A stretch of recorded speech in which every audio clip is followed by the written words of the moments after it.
Hello and welcome to Friday's edition of Cracking the Cryptic, and in a week where we released our 1500th video, we are actually closing in on an astonishing 300,000 subscribers. So perhaps if you've watched a couple of our videos before and enjoyed them and you aren't subscribed, you might click the subscribe button just to see if we can hit that amazing milestone. And what do we have for you today? Well, we have a puzzle called The Sword from a compiler I've been stunned by in recent weeks, and it's the compiler Qodec. Now, I should tell you, before we get started with this one, that this puzzle, well, it defeated two of our testers. And one of them who did solve it says it is astonishing. So I'm prepared to give it a go on that basis, I suppose safe in the knowledge that if I mess it up, you'll never see the video. Although I would feel incredibly guilty because it does sound like this puzzle deserves publicity. So wish me luck. Before we start, over on Patreon at the moment, we have Joke van Veenendaal's Puzzle Hunt. It's available for free. Anybody can download it, and it's suitable for kids as well, although much of the feedback we've had so far has been from larger, older kids, all of whom seem to be enjoying it mightily. So there's a link under the video if you'd like to have a go. And oh, I should tell you as well, in December, not long away now, I see, we have some amazing extra content coming for you on Patreon. I say this with confidence now. Mark and I have just tested what we needed to, and my goodness me, we have a treat for you. So anyway, before we get to that, let's do this. What we need to do is to read the rules. We have got normal Sudoku rules apply. Digits along diagonals indicated by arrows outside the grid must sum to the given number on the arrow. And digits may repeat along a diagonal. So let's pick the 23 there. You can see that that means those 6 cells have to add to 23, and we can repeat digits along the diagonal. Obviously, you can't put digits in, those two digits can't be the same because that's going to break the rules of Sudoku. But absolutely, that square, for example, could be a second 8 on this diagonal, and that would be fine.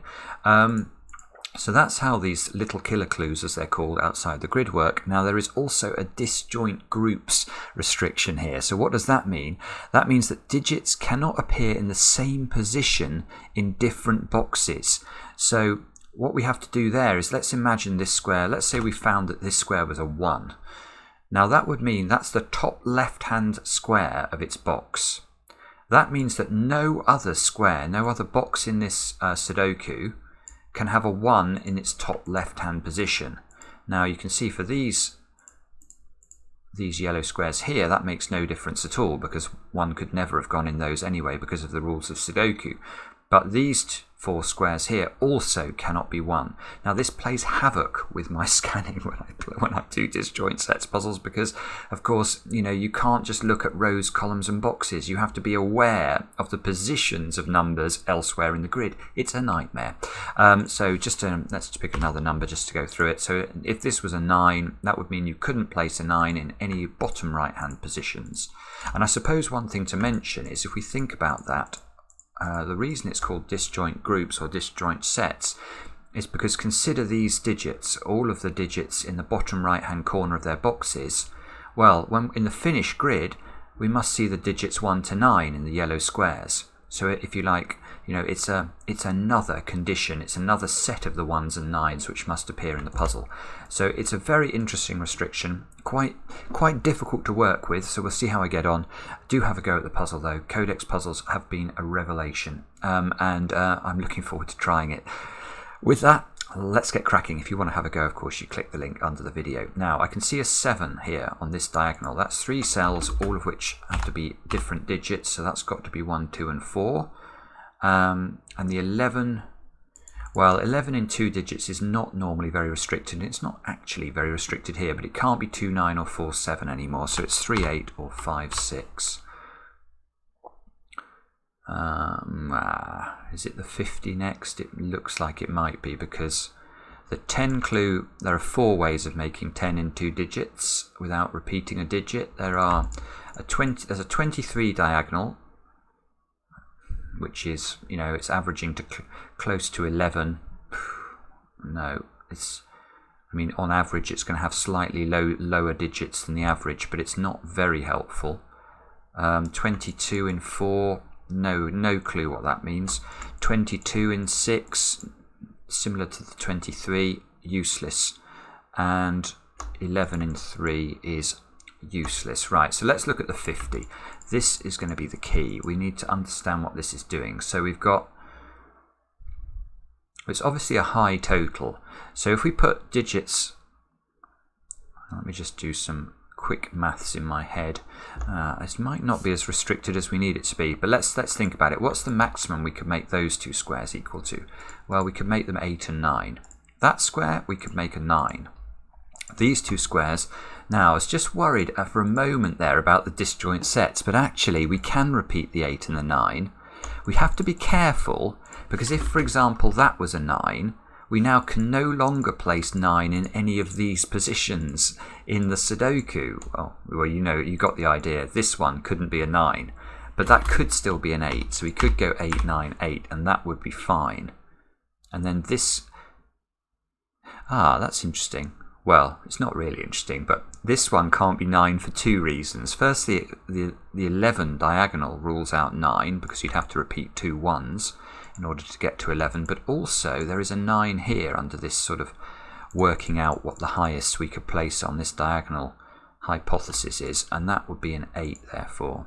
So we actually get, okay, so we get 3 17s in effect, which is 51, which is already higher than 50, which is why I'm not hopeful about this, and we still haven't counted that digit, which can still be as high as 4.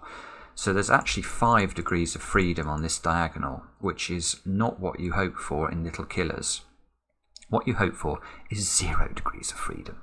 That is marvellous. Now, have I missed a trick here in terms of this diagonal?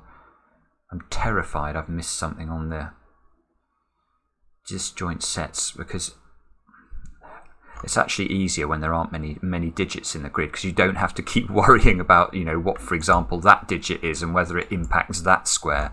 But here we've got nothing in the grid, so I don't think I can say much about these at all.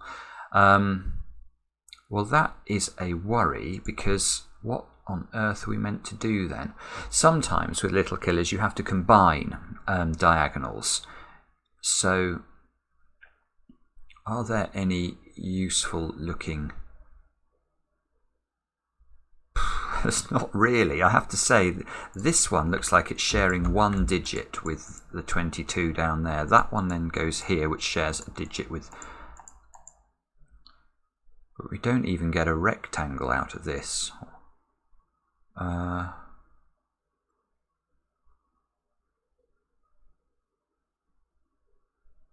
Oh, I see. Actually, no, I think I have to think differently about this altogether. I think it's, well, it's a combination of the little killer and the disjoint sets that we might need to look at, because, why do I say that? Well, I don't think it's this diagonal that's important. If you look, we've actually got 4 diagonals given, all of which sort of overlap in terms of disjoint sets. So these cells here, this is a very, very cute idea. I'm not sure it's going to work, but I'm definitely interested in it. We've got 30 plus another 33, 63. So how does the maths of this work? We must have 3 lots of 45. Which is 135 minus 6. Haha, I understand. Okay, I've understood something that's very useful, I think. Let us look at... Let's make the whole grid have purple diagonals in it.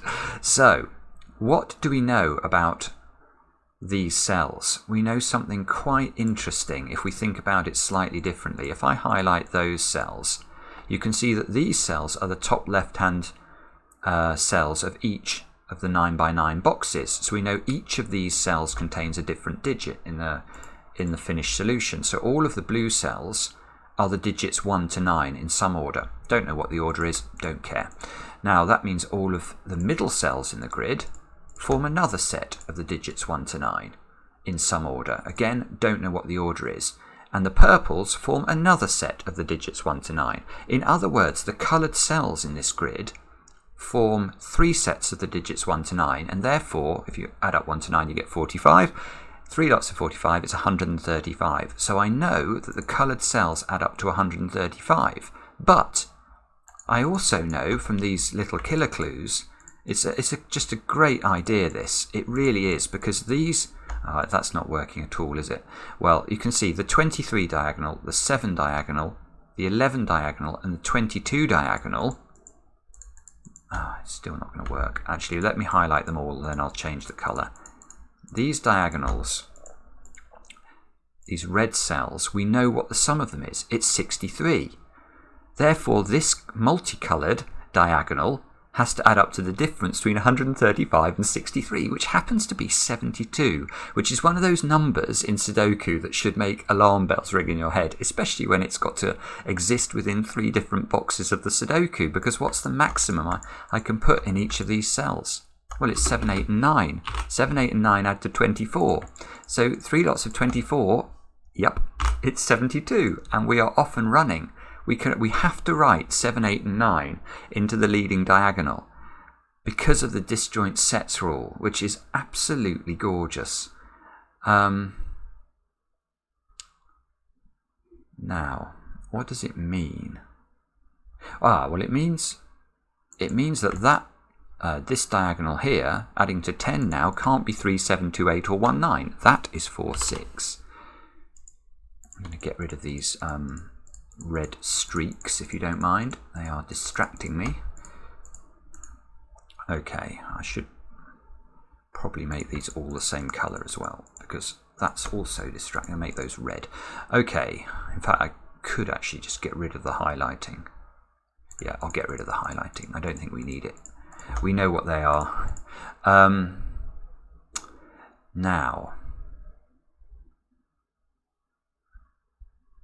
Now, what do we look for next? So, how has this diagonal affected the logic that we've looked at so far?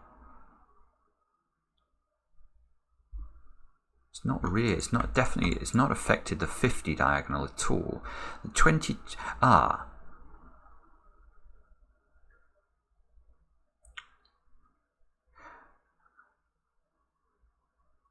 I see.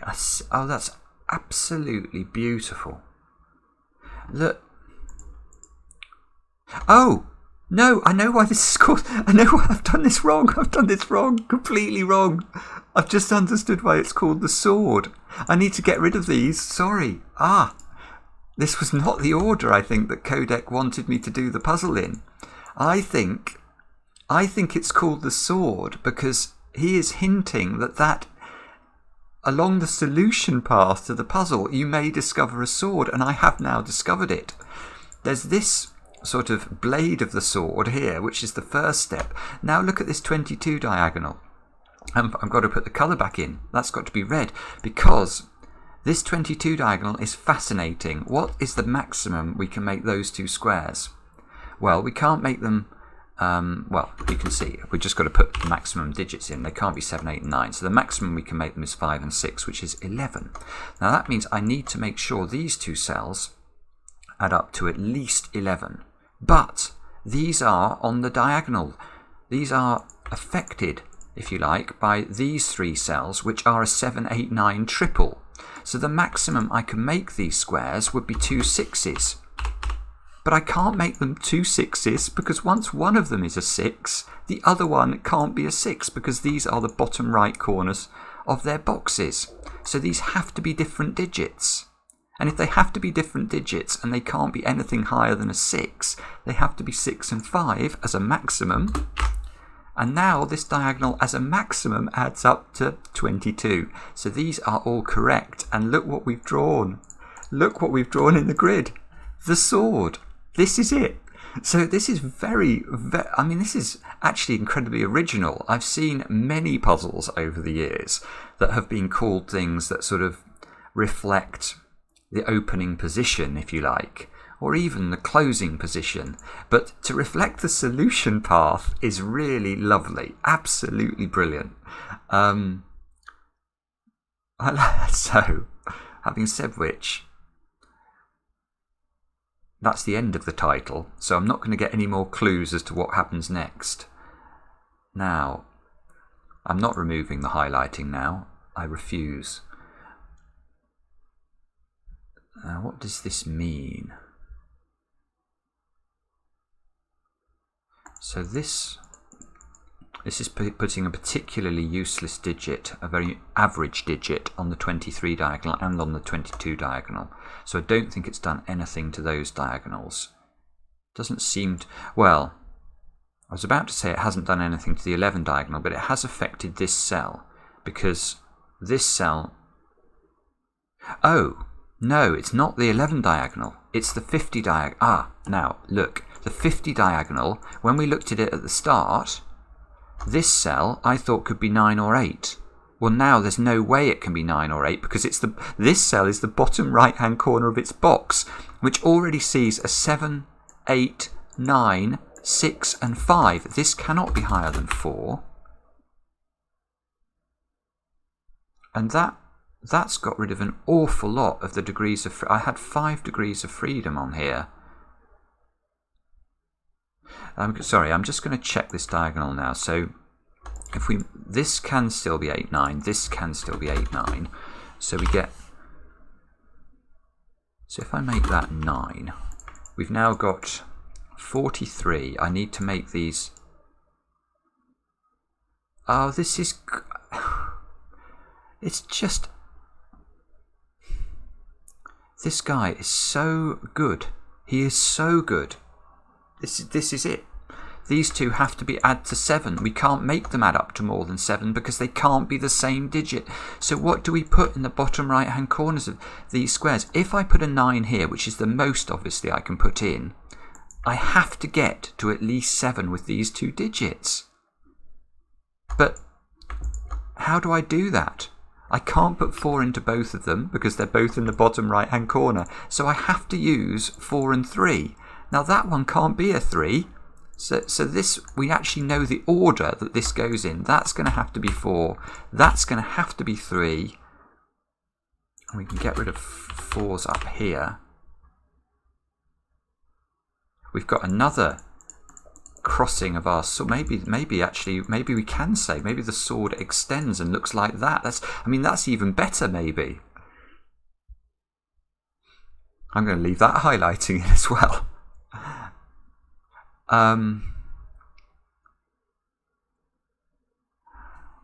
Right, so now,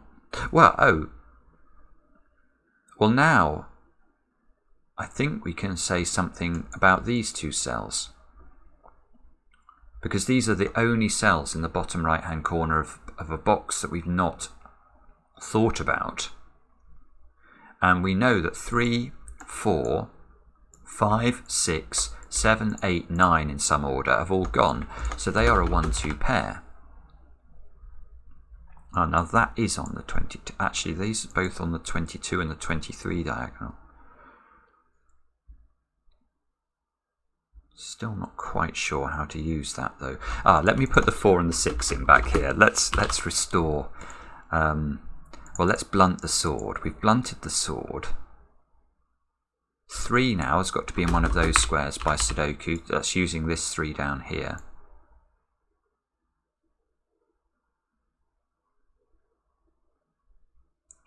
Oh no. Yeah. Oh, hang on, look. I've now got 6s in the same positions.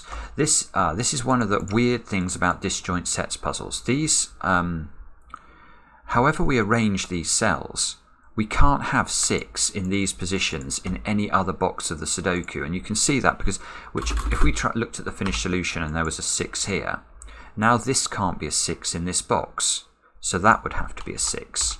And now so that's why you can't have a 6 either in either of those positions. And if it's the other way round, of course, if it's 6 here, then that would have to be a 6. So either way round, you actually get to remove 6 from that cell, which means that's not 5.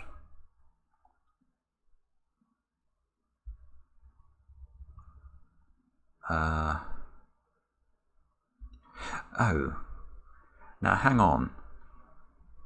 just coming back to this diagonal, once I put a 9 here,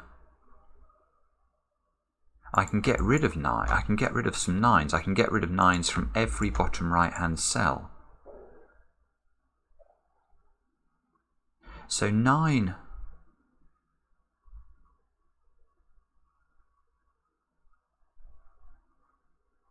Nine is very restricted as well. I'm looking at these 8, 9 pairs. So for example, in this box here, where can 9 go? Well, 9 by Sudoku can't go there.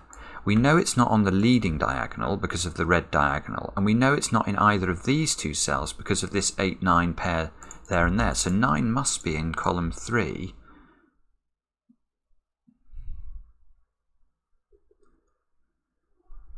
Ah, okay, and we can go a little bit further if we look at this box. Because 9 in box 9 here has to be in one of those two cells, and 9 in box 8 is also in row 7 and row 8. So 9 in this box has to be in row 9. And I don't know if we can actually... I have a horrible feeling I'm missing one of these disjoint things, but I can't see it. So we get 9s here. 9 is locked into one of those positions. 9 in this box then. So 9's got to be, it can't be on the main diagonal, can't be there and there. So 9's in those two positions. 9 in this box. Oh, good grief. Okay, so 9 in this box is given actually, because you can see it can't go in those two positions because they map to the 9s and the 8s. This 9 here rules out those squares. So it's actually got nowhere to go, given the pencil marking, apart from in the top right-hand corner. Which fixes the 9 in this box, which means that's not a 9. And now, yeah, look, this 9 means where does the 9 go in box 9 of the grid? It can't go in the middle anymore. So it's got to go here, which fixes the 9 and the 8 there, which fixes the 8 and the 7 there, which fixes the 8 and the 9 there. Oh my goodness, we are suddenly, yeah, we're racing now. 9's got to go here. Oh, I think I've just done all the 9s. I've done all the 9s. And we can carry on with 8s. This 8 is in the top left-hand corner of its box, so that 8 can't be. That's got to be 7. That's got to be 8. That's got to be 8 and 7 by the same logic. 8 now can't go there, so that can't be a 3. In fact, by Sudoku, 8 has to go in that cell, which gives us the 3. 8 goes here by Sudoku. 8 goes here by Sudoku. We're getting it. Yeah, we've done all the 8s. I think that's all the 8s done. It is. Let's go 7s. So 7's got to be... And I've got to be careful here because 7 is locked out of the lead diagonal, so it can't be there. So 7's in one of those two positions. Now let's just scan for a moment. What I'm trying to do is to keep track of all of these positions in the other boxes, just to check whether I'm missing a restriction. 7's got to be in one of those positions by Sudoku. I am so bad at doing this. It's really awkward. 7 in this box might be restricted. Yes, 7's got to be in one of those positions, one of these positions. This is a 5, 6, 7 triple up there.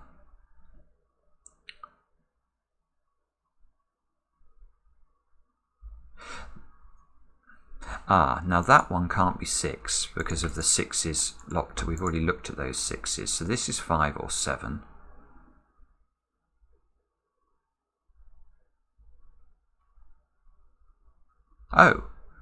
This 11 diagonal is forced now. At least I think it, yes it is, because I can't put 7 on it. So once this is 3, these two squares have got to add up to 8 without using 3, 5 and without using 1, 7, because the 7 is not available on this diagonal. So this is 2, 6, which is...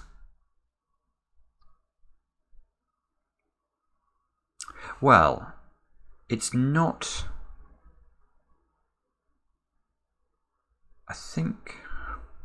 Oh, it is useful. It is. I was looking at it in the context of the disjoint sets, noting that you can't put 2 now in these positions in any box, but I've just noticed there's 4, 6 here, and there's 2, 6 here. So we've not put a 6 in column 3 of the grid. Where does the 6 go? It can't go there, can't go there. It has to go in this square, which means that square is a 7. Which must be useful somehow. So now 7 must be in one of those 2 positions in box 7 of the grid. That's just Sudoku. Obviously that's these squares. The 6 here is... it's doing something, I'm sure, but I can't see what it is. Oh dear. What is it that...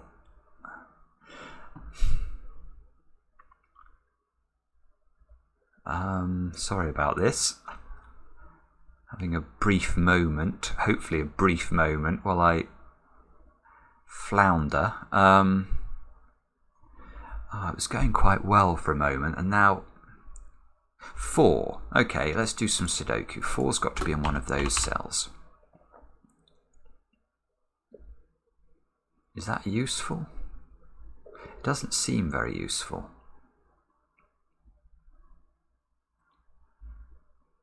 Two, 6. Oh. Ooh, okay, yeah, look at this box. The open cells have got to be 1, 2, 3 and 5, but the 3 is locked into those squares. So these have got to be from 1, 2 and 5, and that's rather nice. That creates a triple in this column. So we still need 4 and 7 into those positions. Now, can we find any 4s and 7s in these cells elsewhere? The answer is no. So those squares have to be 1 and 5. Again, let's go hunting. Oh, nearly. There's a 5 thing. I don't know how. A weirdness on 5s here. So 5s can't go in these positions in any other box. Oh, that one. Is that right? So 5s in those 2 cells, they definitely rule a 5 out from this square. So that has to be a 7, I think. Now that places a 7 here, if I trust my pencil marks, and I do. Which means these are a 1, 2, 3 triple in this box, or in this row. 5 and 6 go there. This 7 fixes the 7 in box 6. So we're just left with 2 7s to place, I think. And still haven't resolved this 22 diagonal. Haven't really looked, to be honest, at the 23 diagonal or the 22 diagonal. I've got, with these 5s in these boxes here, 5 has to be in one of those cells in box 8. And in fact, look, 6 also has to be in one of those cells in box 8, because the 6s are also locked into row 7 and 8 in boxes 7 and 9. 5, 6. What now?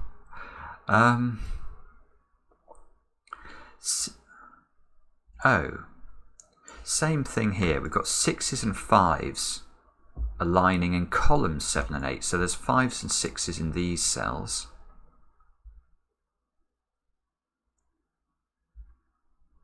Is this meant to be telling me something? I'm not sure. We've got... Oh, this is baffling. This is really difficult.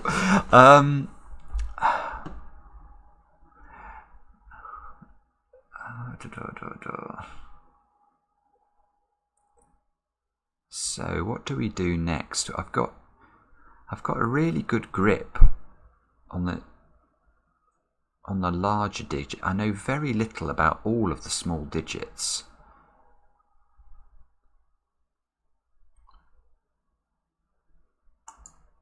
So is it the 23 diagonal? Can I learn anything about this puzzle from this diagonal? It's too average, surely.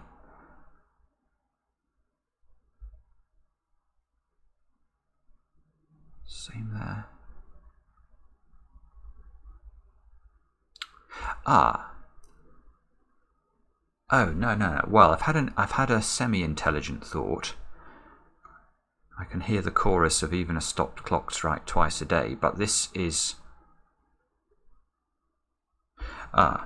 well, I'm definitely going to think about it anyway. So actually, if I think about it, I know what the digits are in the yellow cells. How do I know what the digits are in the 11 cells? Well, because I know that what we did at the start must be true, which is that these diagonals, because of the disjoint sets rule, must comprise of 3 sets of the digits 1 to 9. Well, because I've got all of the 7s, 8s and 9s dealt with by this diagonal, the cells that are not on this diagonal that are highlighted in yellow must be 3 sets of the digits 1 to 6.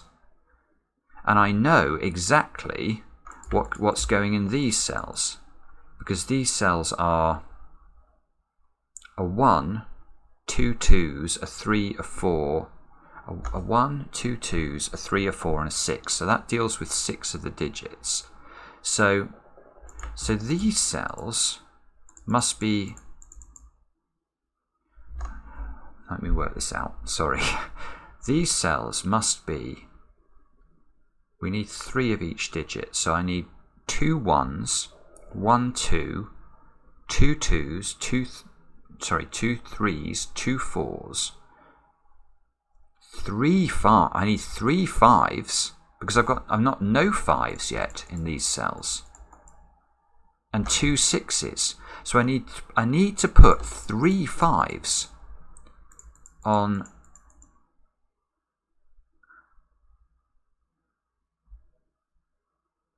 Oh, this is another brilliancy. It's brilliancy. Look. Yeah, this works. This works. Where this 5, we can see that I've pencil marked 5s in these 2 boxes.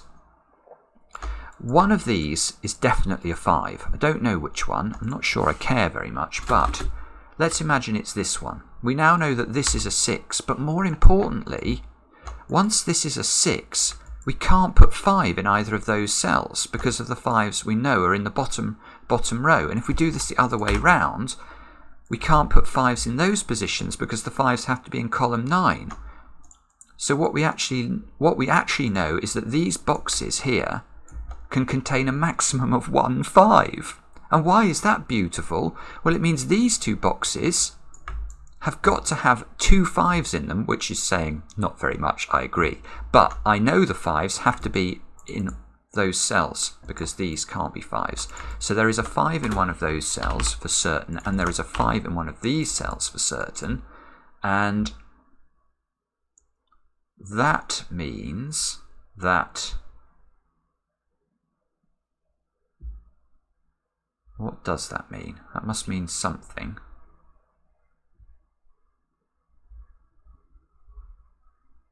I don't believe it. I don't believe it. That was a really good idea.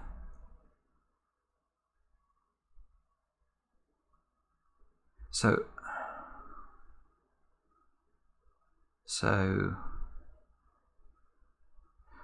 oh.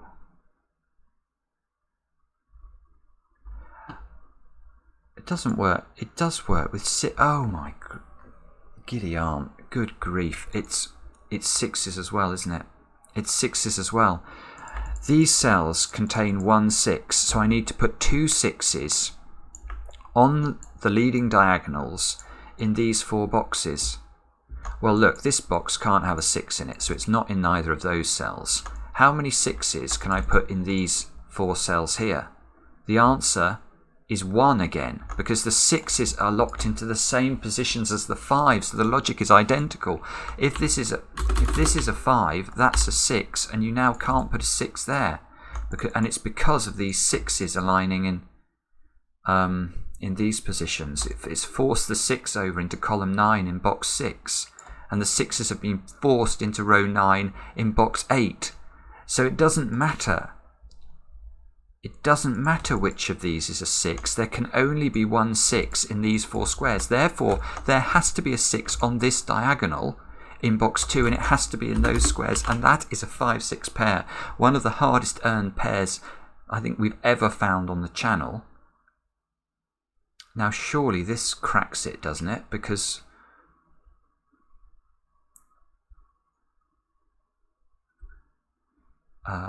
well, it means that those squares have to add up to at least 12. So these squares have to add up to 11 or less.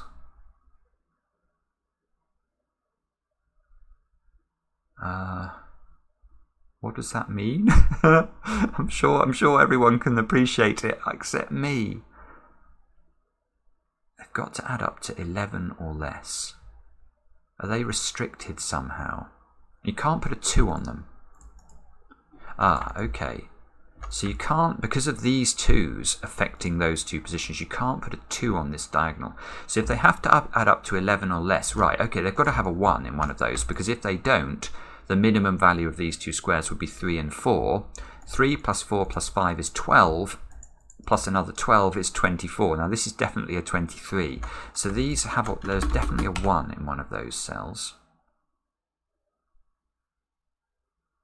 Which means the 1s are now aligning in these columns, so there must be a 1 down here. This is absurdly complicated. It's unbelievably complicated, but breathtakingly brilliant. 3! Where does 3 go in this box? This 3 here is forcing it into the position I've just got 1 in. So we've got a 1-3 pair there, a 2-4 pair here. So these squares are 2, 5 and 6 in some order. Now I've got to be really careful here, because I could easily miss one of these weirdnesses.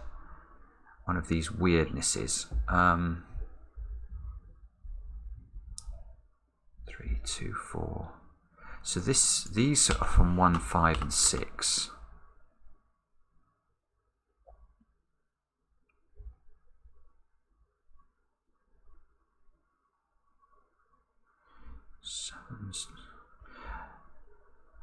Sorry. 2 can't go in these squares because of these 2s. So if 2 is not in those squares, and these are 1, 5 and 6, this is a 2, 7 pair. This is a 3, 4 pair. Now let's scan round again. 3, 4, can't see it. 2, 7. 2, Oh, SUDOKU. Don't forget SUDOKU. There's a 2, 7 pair pointing at a 1. Well, pointing at a 1, 2. So the 2 is wrong. This becomes a 1. 1 gets removed from here. This becomes a 2, 3 pair. That therefore becomes a 1, 5 pair. This becomes a 2, which I could have got actually if I just thought about the disjoint sets, which I forgot about. So what does that mean? That means we've got 12 here. So these squares have to exactly equal 11 now. Whoops, don't right click and blank the puzzle or anything like that. So 2, 7, 8, 9. Oh, so we actually know what these squares are then, because we know that these 3 squares add to 11, but one of them is a 1. And these 2 squares here cannot contain a higher digit than a 4, because we know the 5 and the 6 are on the right hand side of the box. So effectively 9, 8, 7, 5, 6 have gone. The maximum I can make these 2 squares is 5, And the maximum I can make that square is 6, and I need them to all be maximums, otherwise I don't get to the 11 I need. So this is 6. These are a 1-4 pair, and that means that square is a 3. And that must matter, mustn't it? No. No. Yes, yes, it does matter. It does matter. Look, this is in the bottom left-hand corner of its box, as is that one. So that can't be 3, otherwise it will duplicate there. So that's a 2. That's a 3. That, oh, that's nice. That actually gets me a 6 and a 2 here. Locks a 3 into one of those squares. The 6, oh, the 6 and the 2 are really nice. That gives me a 2 here and a 7 here. And a oh, we might be away. We might be away. This is exciting. 1, 5. The 6 and the 5 are done. Now, do they? Yes, they do. They continue. So we get 6 and 5 up here. This 6 fixes the 6 and the 4, which fixes the 6 and the 5. That gets the 5 and the 1 and the 2. These have got to be a 2-3 pair, and there's a 2 there. 2, 3, 4.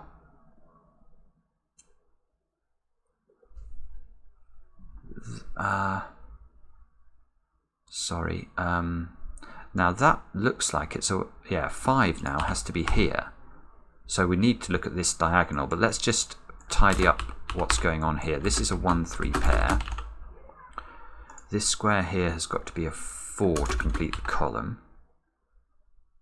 1, look, is aligning in rows 4 and 5, so one of these has got to be a 1, and one of these has got to be a 5. Ah, yeah, that's good. 5 and 1 get placed. That's a 1 by Sudoku.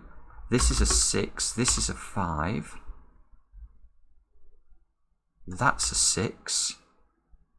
The 5 fixes the 5 and the 2. That should be a 2, I think. These look like they're 3 and 4. I think this is finished.